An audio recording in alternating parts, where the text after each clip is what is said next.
진실의 재조명 포커스온.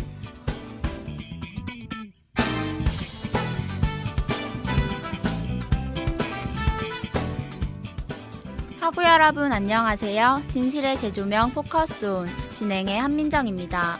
벚꽃이 피고 따스한 바람이 알랑이는 금요일의 오후네요. 좋은 캠퍼스의 경치만큼이나 오늘도 힘차게 방송 시작해보겠습니다. 진실의 재조명 포커스온은 우리들이 평소에 잘 알고 실생활에서 많이 접하지만 사람들이 잘 모르는 그 내면에 숨겨진 이야기를 알려드리는 방송입니다. 방송을 통해서 이로운 정보 많이 알아가서 실생활에 큰 도움 되셨으면 좋겠네요. 오늘은 제5회 감기약과 비타민약의 진실편으로 찾아왔습니다. 그럼 방송 시작할게요.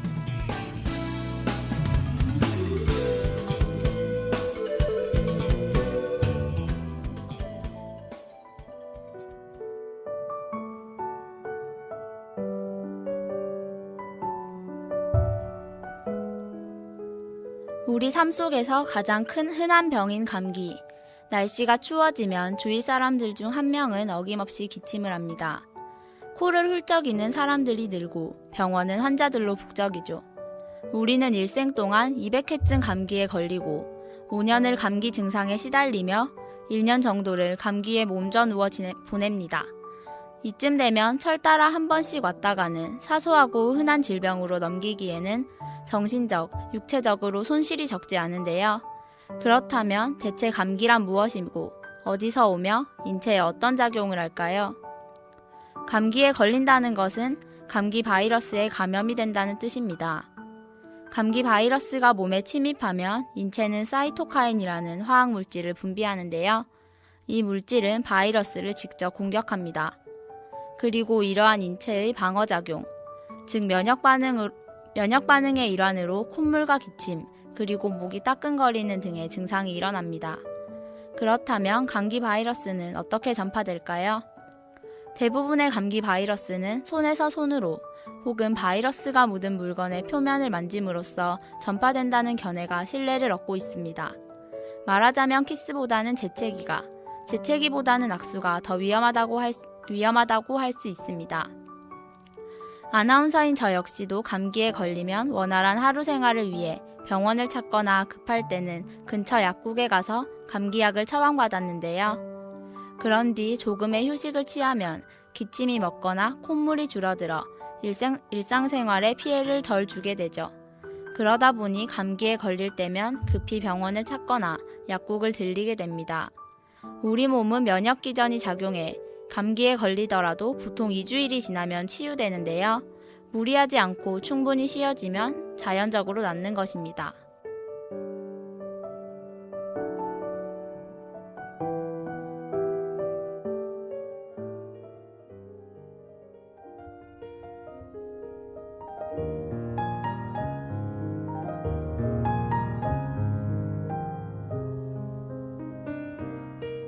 하지만 문제는 감기에 따른 증상을 참기 힘든 데 있는 것이죠. 가래나 기침, 콧물 등 분비물이 많아지는 것은 물론 열 때문에 탈수 증상이 일어나 입이 마르고 목이 타게 되는데요. 물을 많이 마시면 한결 좋아지지만 증상이 심한 경우 약을 먹을 수밖에 없습니다. 이때 감기약은 각 증상을 완화하는 대중적인 요법으로 쓰이는데요. 쉽게 말해 콧물이 나면 콧물을 먹게 해주고 기침이 심하면 기침을 줄여주는 등의 효과를 가져다 줍니다. 이런 편안함에 감기약은 각 가정마다 필수품으로 자리 잡고 있으며 많은 사람들이 복용합니다. 하지만 이 세상에는 확실한 감기약이라는 것은 존재하지 않는다면 믿으시겠습니까? 감기를 일으키는 수백 가지도 넘는 바이러스를 죽일 수 있는 약은 아직 개발되어 있지 않습니다. 감기 바이러스는 해마다 수많은 변종을 생산해내기 때문에 평소 복용하는 감기약으로는 치유하기가 힘들게 되는데요. 감기약은 단지 감기에 따른 증상을 완화시켜 감기를 참고 견딜만하게 만들어주는 역할을 할 뿐 감기를 뿌리채 뽑아주지는 않는다는 뜻이죠. 감기를 근본적으로 치료하는 데 필요한 것은 약이 아니라 면역기능이 회복되는 데 걸리는 시간일 뿐입니다. 몸을 혹사시키면서 감기약을 잔뜩 먹어봐야 감기가 빨리 떨어지지도 않을 뿐더러 약에 대한 내성만 점점 커질 뿐이죠. 감기의 증상은 인체의 자연스러운 면역 반응의 결과이기 때문에 감기를 예방하거나 감기에서 빨리 회복하기 위해 면역력을 강화하면 강화할수록 당신의 몸은 더 많은 콧물과 기침을 생성하게 될 뿐입니다.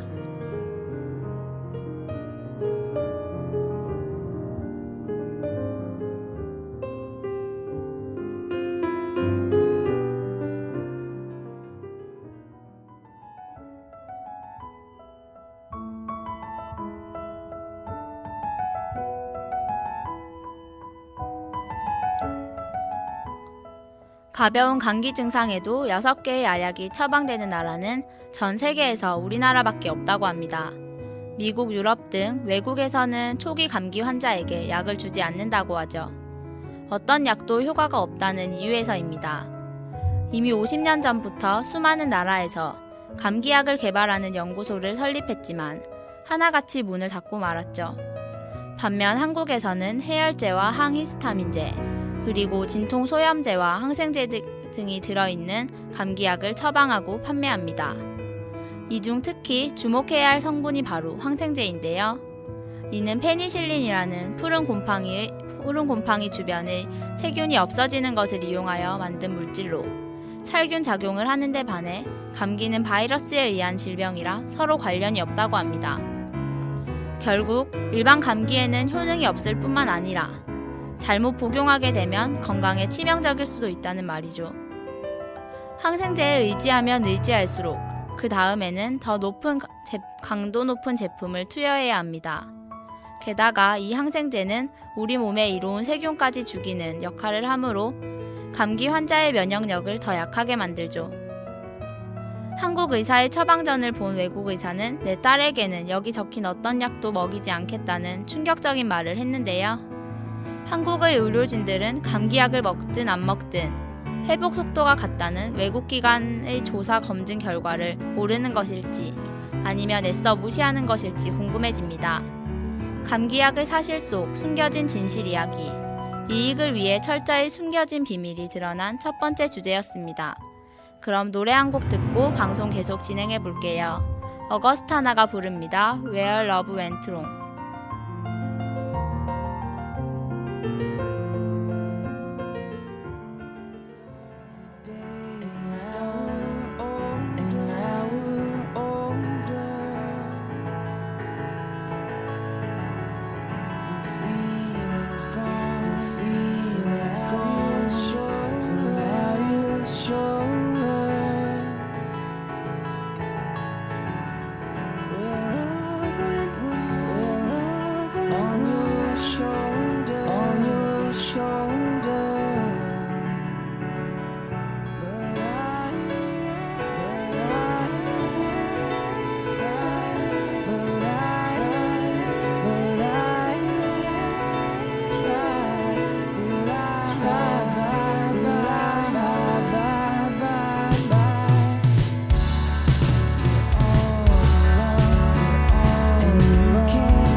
어렸을 때 비타민을 섭취해보지 않은 사람은 없을 텐데요.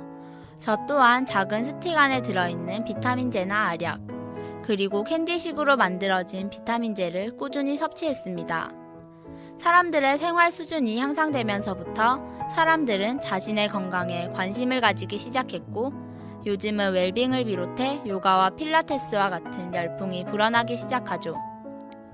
1954년 노벨 화학상을 받은 라이너스 폴링은 비타민C의 꾸준한 섭취는 감기 예방은 물론 심장병과 암, 그리고 노화 예방까지 한다고 발표하면서 비타민제의 수요는 계속적으로 증가했으며 비타민제는 더욱 단순화되고 섭취하기 쉬운 제품이 되었는데요. 작은 과자부터 시작해서 비타민 음료, 그리고 비타민 주사와 비타민 화장품까지 비타민은 우리 생활의 필수적인 한 부분으로 자리 잡게 됐습니다. 비타민이 우리 몸에서 꼭 필요한 성분이라는 것은 누구나 다 아는 사실인데요.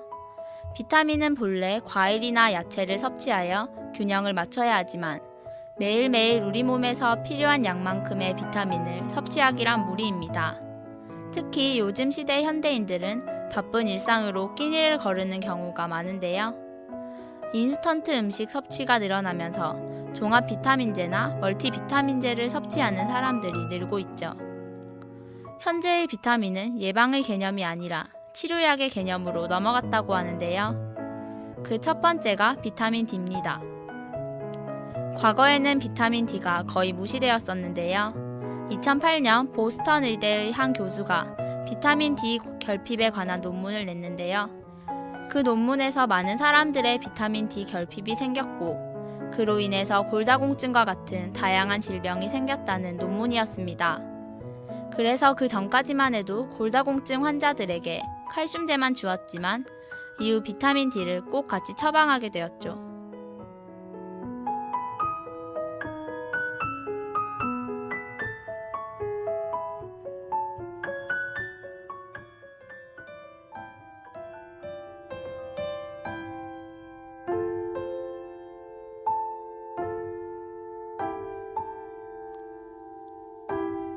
하지만 비타민이 오히려 해로울 수 있다는 연구 결과가 최근 6년 동안 쏟아지고 있는데요.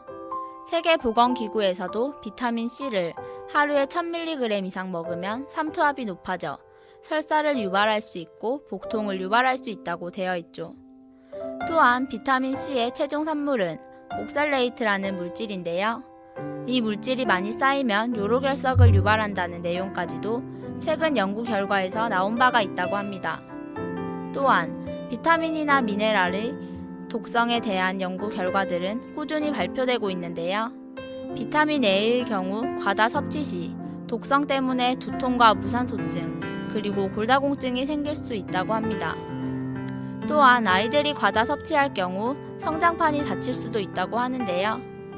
비타민 D의 경우는 성인이 매일 과다 섭취하는 경우 근육 이축과 두통 등이 생길 수도 있고, 더 오래 복용하게 되면 변비와 경련 같은 증상이 생기기도 합니다. 그렇다면 사람들이 만병통치로 알고 믿고 먹는 종합 비타민이 왜 약이 아니라 오히려 독일까요? 결론부터 말하자면 종합 비타민은 채소나 과일에 들어있는 비타민이 아니라 자연에 존재하지 않는 합성 물질이기 때문인데요. 이런 종합 비타민이 왜 만병통치약이나 필수 상비약으로 둔갑되었을까요? 매체를 통해 기업은 비타민 결핍에 대한 공포를 조성하고 비타민 섭취는 필수적임을 강조했습니다. 비타민은 생체의 근원이며 이것을 섭취해야 더 풍요로운 삶을 살 수 있다고 선전했기 때문에 사람들은 이를 알지 못했습니다. 대자연에서 자란 천연 곡식과 야채, 그리고 과일 등으로 제조된 천연 비타민과 미네랄과는 달리 인공 합성 비타민과 미네랄은 석유 제품으로 제조되었는데요. 많은 화학자들은 합성 비타민이 천연 비타민과 분자 구조가 같으므로 별 차이가 없다고 주장하지만 최근의 연구 결과를 종합해보면 인공 합성 비타민은 몇몇 각 개별 요소들의 결합일 뿐이며 결코 자연에서 발견되는 상호작용적인 요소들의 총체적인 복합체는 아닙니다.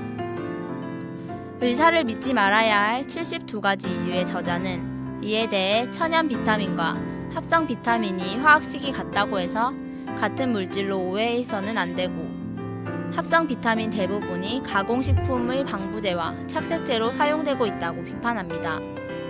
또한 뮌헨 대학의 귄터 볼프람은 과일과 야채가 좋은 이유는 단지 그 안에 함유된 각각의 물질이 아니라 많은 자연의 성분들이 적절하게 조화를 이루고 있기 때문이다며, 종합 비타민제는 인간의 신진대사에 영향을 미치고 있는 것들의 대부분이 알려져 있지 않고 어떻게 상호작용을 하고 있는지 모르기 때문에 시판되는 상품의 섭취를 강력하게 반대하고 있습니다.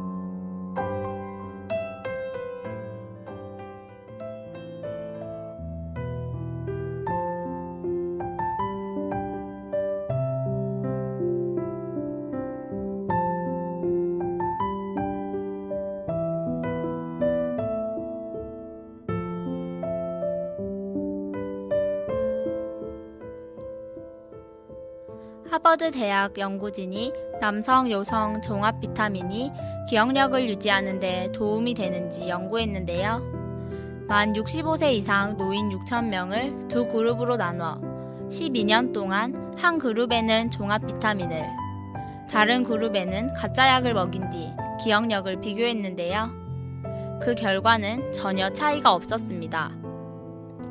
또한 존스 홉킨스 대학 연구진도 5년 동안 남성, 여성 종합 비타민과 가짜 약을 먹인 두 그룹을 비교했더니 심장마비와 뇌졸중의 발병 확률에 차이가 없었습니다. 오히려 지나친 비타민 E와 베타카로틴 섭취는 흡연자의 폐암 발생률을 높인다고 하는데요. 채소와 과일을 많이 먹고 운동을 꾸준히 하는 것이 종합 비타민의 효능보다 낫다고 전문가들은 말합니다. 작년에도 남성, 여성 종합 영양제나 미네랄 보충제가 심장질환과 암 발생률을 낮추는 효과가 없다고 하는 과학 논문이 발표되었었는데요. 사람들이 복용하는 대부분의 영양 보충제가 장기적으로는 건강에 도움이 된다는 증거는 전혀 없습니다. 우리는 언제까지 비타민 맹신에서 벗어나지 못할까요? 비타민이 만병통치약이라는 광고에 속아 한 알이라도 더 먹어야 건강을 유지할 수 있을 것이라는 믿음에서 벗어나지 않는 한 우리의 건강은 비타민의 독성에서 헤어나오지 못할 듯 싶습니다. 비타민 보충제는 예방의학입니다. 비타민 섭취는 아픈 사람을 치료하려는 목적이 아니죠. 그러므로 필요한 부분에만 적당히 섭취하는 습관이 가장 중요합니다. 그리고 약보다는 운동과 균형 잡힌 섭취를 통해서 건강을 유지하는 것이 가장 합리적인 방법임을 잊지 마셨으면 좋겠네요. 그럼 노래 한 곡 듣고 방송 마무리하겠습니다. 블랙랩이 부릅니다. This Night.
이번 주는 약에 대해서 알아보는 시간이었는데요.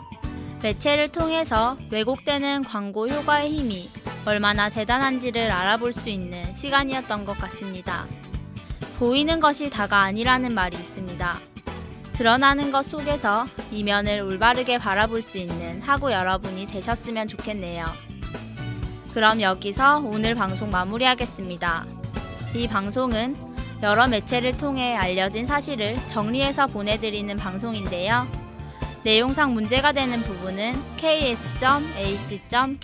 들어오셔서 MCC 홈페이지에 글을 남겨주시면 수정토록 하겠습니다. 그럼 제6회의 충격적인 사실을 기대하면서 다음 시간에 뵙겠습니다. 하고 여러분 안녕히 계세요.